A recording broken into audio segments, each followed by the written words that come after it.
कराची की तस्करा कर लेते हैं। शहर क़ायद कराची में इस वक्त हम विराजमान हैं और कराची का सियासी पारा, वैसे तो मौसम बड़ा हसीन है इस वक्त, तो सियासी पारा बात वैसे करें, यहाँ का देखिए हाई रहता है। क्या मौसम कह बहुत खूबसूरत है, बहुत खूबसूरत। आप चाह रहे हैं मैं उठ के बाहर मौसम एंजॉय करूं? Do you want to? खैर, I सियासी मौसम बहुत गर्म है। एमक्यू पाकिस्तान और जमात इस्लामी पीपल्स पार्टी पर वो तनकीद कर रहे हैं अपनी बिसात के मुताबिक। अच्छा। और सियासी सूरत हाल जो है, सियासी कशीदगी के इस दौर में एमक्यूएम पाकिस्तान का मुतालबा सामने आया है। वो क्या? वो ऐसा मुतालबा था कि जिससे पहले वो कतराते थे। वो कहते हैं कि जी कराची को विफाक के हवाले करते हैं। सीरियसली? हाँ जी। मतलब वो तो कुछ और ही। अच्छा, ये कि तो लॉजिस्टिकली फिजिकली कर दें तो कितना अच्छा हो। वैसे कैसे पॉसिबल होगा? इस्लामाबाद चले अच्छा, जाओ, इस ख्वाहिश का इज़हार बिलावल भी नहीं कर रहे थे जब वो कहते हैं, शहबाज शरीफ साहब वजीर आजम जब आए कराची तो कहते हैं सर जी कराची को आपकी स्पीड यानी शहबाज स्पीड की जरूरत है। तो दोनों कमोबेश एक ही बात कर रहे हैं। हाँ, अच्छा, फिर साथ ही साथ ये फरमाया गया मोहम्मद हुसैन साहब की जानिब से कि भाई हम अपने हिस्से का पानी मांग रहे हैं, भीख नहीं मांग रहे।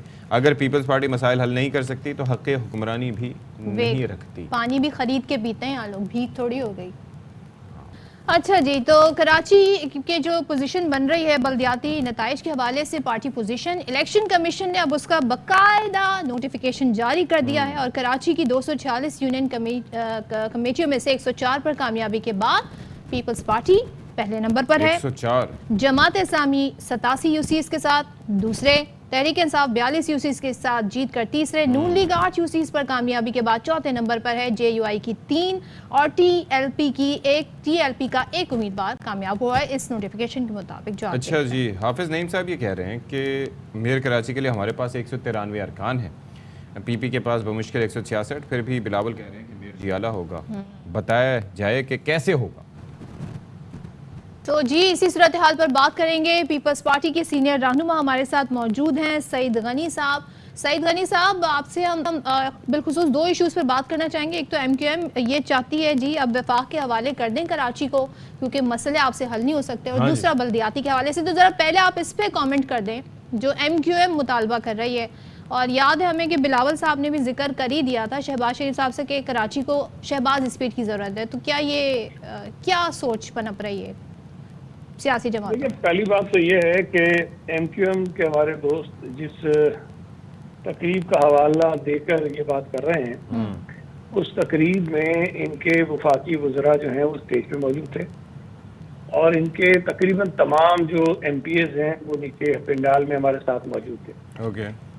अब ये बात तो बिल्कुल समझ से बालातर है कि एक ऐसा इवेंट जिसमें आपने शिरकत की हो, आपके वज़रा ने वहाँ तारीफ़ों के पुल बांधे हों, उन्होंने वहाँ पर शुक्रिया अदा किया हो, और एक दिन के बाद पता नहीं आपको अचानक से क्या ख्याल आता है कि आप जो हैं वो उठते हैं और बिल्कुल उसकी ऑपोजिट बातें करना शुरू कर देते हैं। Out of courtesy thank you कह दिया उन्होंने शायद। सही साहब, देखिए, मेरा ये ख्याल है कि पाकिस्तान पीपल्स पार्टी की जो कराची में जीत है या जो मेयर बनने के हमारे इम्कानात हैं वो डाइजेस्ट नहीं हो रहे हैं उन जमातों को। अच्छा। जो कराची को अपनी अजारादारी समझते थे। अब जाहिर है जो सूरत हाल बन गई है वो क्या करें। अच्छा, हाफिज साहब तो फरमा रहे हैं कि हमारे जनाब 193 हमारे पास बंदे हैं और उनके पास भाई फिर इतनी फ्रस्ट्रेशन क्यों है? 193 है, जहाँ इलेक्शन लड़े और बन जाए, किसने रोका? नहीं, वो तो कह रहे हैं कि लापता कर देते हैं, पता नहीं वो आपको समझ रहे हैं कि आप बंदे लापता कर देंगे, इधर उधर कर देंगे, क्योंकि आपने एक दफा कहा था ना कि आप पूरे करके दिखाएं, तो उसको उन्होंने बहुत सीरियस ले लिया। मैं ये जमात इस्लामी की तारीख रही है कि जब उनका मेयर बनना हो तो ये हरकतें करते हैं। पीपल्स पार्टी ने हरकतें नहीं की और मैं आज आपको यहाँ कह रहा हूँ कि जिस दिन मेयर का इलेक्शन होगा, जितने लोग जेलों में होंगे, पुलिस थानों में होंगे, किसी भी केस में बंद होंगे, उनको वोटिंग के लिए पहुंचाना हुकूमत की जिम्मेदारी है। और हम ये जिम्मेदारी पूरी करेंगे। सईद भाई, ये बहुत बड़ी बात कर रहे हैं।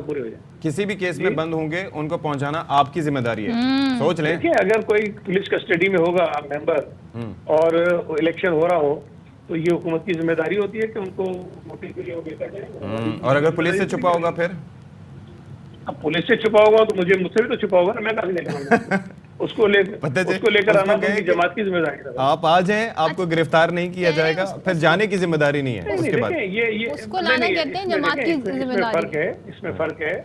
अगर कोई शख्स किसी केस में मतलूब है और वो गिरफ्तार हो जाता है, वो पुलिस कस्टडी में आ जाता है, हुकूमत को पता होता है कि वो कहाँ है, हम उनको लेकर आएंगे। ठीक है। लेकिन अगर एक आदमी किसी केस में मतलूब है, उसके अगेंस्ट FIR दर्ज है, उसको अदालत का सामना करना है और वो नहीं करा कि छुपा हुआ है। हाँ। अब आप मुझे ये कह रहे हैं कि वो जो छुपा हुआ आदमी है उसको भी मैं गारंटी करूंगा मैं उसको लेकर आऊंगा, ये तो मैं नहीं कर सकता हूँ। हाँ, तो नहीं कर सकते ज़ाहिर। सईद साहब, तन्हा तन्हा तो नहीं बना सकते ना आप अपना मेयर, तो कुछ ना कुछ तो करना पड़ेगा, किसी भी पार्टी को मिलाना पड़ेगा।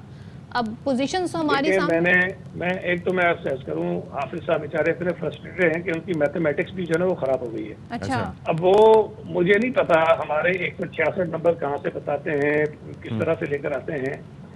अगर हम मुतमईन हैं कि हमारे मेयर मुंतखब हो जाएंगे हाँ जी। और उनके पास बकौल उनके 193 है लेकिन फिर भी फ्रस्ट्रेटेड हैं, तो इसका मतलब ये है कि उन्हें यकीन है कि उनके नंबर्स पूरे नहीं है और उनके मेयर अच्छा, एक चीज़ और फरमा दीजिएगा। अच्छा, देख वो जो उन्होंने पूछा है कर ना, लें। देखिए हमारे पास 155, अब मुझे नहीं पता 145 से 46 को कैसे कहते हैं भाई। 155 तो हमारे पीपुल्स पार्टी के अपने हैं। ओके। 14 मेंबर जो हैं वो PMLN के हैं, 4 मेंबर जो हैं वो GUI के हैं। ये अगर आप मिला लें तो मेरी मैथमेटिक्स के हिसाब से ये 173 बनते हैं। 173, 173। और ये मैं आपको बता दूं, उनको पता नहीं क्या खुशफहमी है, नून लीग और JUI इंशाल्लाह ताला पीपुल्स पार्टी के साथ हैं, हमारी उनसे बातचीत हुई है। मैं TLP का एक मेंबर है, उसको इस वक्त तक नहीं गिन रहा, इसलिए कि हमारी उनसे जो मुज़ाकरात हैं, जो बातचीत है वो फाइनल नहीं हुई, लेकिन मुझे उम्मीद है 99% मुझे यकीन है कि TLP का मेंबर भी मेरे साथ आएगा तो हमारे बन जाएंगे 173। और जो नंबर रिक्वायर्ड है, अगर 246 का हाउस, 367 का हाउस हो तो हमें 184 मेंबर दरकार हैं। और अगर फिरदौस शमीम रकनी साहब अपना ओथ नहीं लेते, जो वो अच्छा। मेंबर हैं, क्योंकि वो MP भी हैं, वो UC के चेयरमैन भी मुंतखब हुए हैं, अगर वो मेंबर का ओथ नहीं लेते तो हमारे जो नंबर हो जाएगा रिक्वायर्ड वो 183 हो जाता है। अब 183 में अगर आप देखें तो हमारे पास 173, तो हमें 10 मेंबर्स जो है वो कम है। मैं बिल्कुल बात को मानता हूँ, 10 मेंबर कम है। लेकिन एक चीज मैं वो यकीन से कह रहा हूँ, ये बात मैंने जो प्रेस कॉन्फ्रेंस में कही थी कि PTI के एक नहीं दर्जनों मेंबर्स ने PTI की अपनी मीटिंग में 9 मई से पहले, ये 2 मई की बात नहीं, 9 मई से पहले जो मीटिंग इनकी हुई उसमें उन्होंने कहा कि हम जमात इस्लामी को किसी सूरत में वोट नहीं करेंगे। अब अगर फिर तो ये सूरत हाल ही क्लियर हो गई। अच्छा, ये लेकिन आपने ये भी कहा था कि जी छोड़ने वाले जो हैं तहरीक इंसाफ वो भी हमसे राब्ते में रहे, तो आपने खुद भी एक ऑफर उनको दे दी थी। तो अभी ये जो मौजूदा सूरत हाल है इसमें आपको क्या लगता है कि मजमूई तौर पर PTI कहाँ खड़ी होगी सिंध में, और ख़ासतौर पर ये लोकल बॉडीज़ के इलेक्शन के बाद जो सूरत हाल है? देखिए, एक बात जो मैंने कही थी वो किसी और रेफरेंस, बिल्कुल उसका वो कोई हवाला ही नहीं बनता था UC चेयरमैन का, वो तो जनरल बात की गई थी। PTI के लोग धड़ाधड़ सुबह शाम छोड़ रहे हैं, तो उन्होंने बात की, मैंने कहा बिल्कुल जो बेहतर लोग हैं वो रास्ते में होंगे और रास्ता करेंगे, वो भी आएंगे पार्टी में। तो वो UC चेयरमैन की बात नहीं हुई थी। और ये बता दूं कि जो शख्स किसी जमात के टिकट पे मुंतखब हुआ हो वो किसी और जमात को ज्वाइन नहीं कर सकता, ये मुश्किल होगा उनके लिए शायद कानूनी तौर पर भी, तो उसकी तो हम बात नहीं कर रहे हैं। अच्छा। लेकिन जो अक्सरियत, जो मेरी इतलात है, देखिए अक्सरियत जो है PTI के मेंबर्स वो जमात इस्लामी को वोट नहीं करना चाहते हैं और ये PTI की लीडरशिप के भी इल्म है। अब मैं आपको एक और चीज कहूँ जो मैंने उसमें कही थी कि जमात इस्लामी के कुछ मेंबर्स हाफिज साहब को वोट नहीं करना चाहते हैं। अच्छा, उसकी वजह क्या है? दैट इज इंटरेस्टिंग जी। मैं आपको बता रहा हूँ ना, देखिए अल्लाह का शुक्र है अब तक तो मेरी बातें सारी ठीक साबित हुई हैं और ये भी सही साबित हो जाएगी। मसला ये है कि हाफिज साहब के रवैये से जो मेंबर्स हैं जमात इस्लामी के, वो नाला हैं, वो सारे नहीं लेकिन कई, उनका ये ख्याल है कि जिस अंदाज की वो सियासत कर रहे हैं वो शायद उनको नहीं करनी चाहिए। अब उस पर 87 इनका नंबर है, 2 4 5 6 तो नाराज हो सकते हैं जो कहेंगे कि हाफिज साहब को वोट नहीं देते। Very interesting. ये अच्छा, एक चीज़ है, पूछेंगे ये उनसे पूछेंगे। अच्छा सईद गनी साहब, एक और चीज़ जाते जाते ये बताइए कि सूबे के मुफाद में क्या होगा, पीपल्स पार्टी का मेयर या फिर जमात इस्लामी की? देखिए, एक बात याद रखें कि अगर किसी जमात को वाज़ेह अक्सरियत ना हो तो उसूली और अखलाकी तौर पर पहला राइट जो है उस जमात का बनता है जो सिंगल लार्जेस्ट पार्टी हो। तो पीपल्स पार्टी इस वक्त सिंगल लार्जेस्ट पार्टी है और हमारे और जमात इस्लामी के जो मेंबर्स हैं उनकी अपनी तादाद में, जमात इस्लामी के अपने 130 हैं, हमारे 155 हैं, तो 25 मेंबर्स हमारे उनसे ज़्यादा हैं। तो हमें अखलाकी तौर पे तो उनको ये कह देना चाहिए कि आपके नंबर पूरे हैं, आप कोशिश करें मेयर बनाइए, अगर आप नहीं बना सकते तो फिर हम बना लेंगे। तो ये होना चाहिए, लेकिन इस रवैये का जो है वो मुज़ाहरा में जमात इस्लामी की तरफ से देखने को नहीं मिला।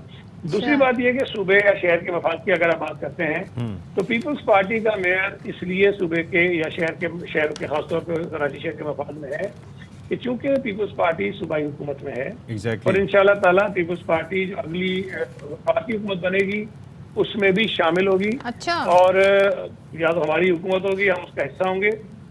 अगर वफाकी हुकूमत, सूबाई हुकूमत और कराची में जो कराची मेट्रोपॉलिटन कॉर्पोरेशन में जो नुमाइंदे हों वो एक ही जमात के होंगे तो अल्टीमेटली इसका बेनिफिट जो है लोगों को होगा।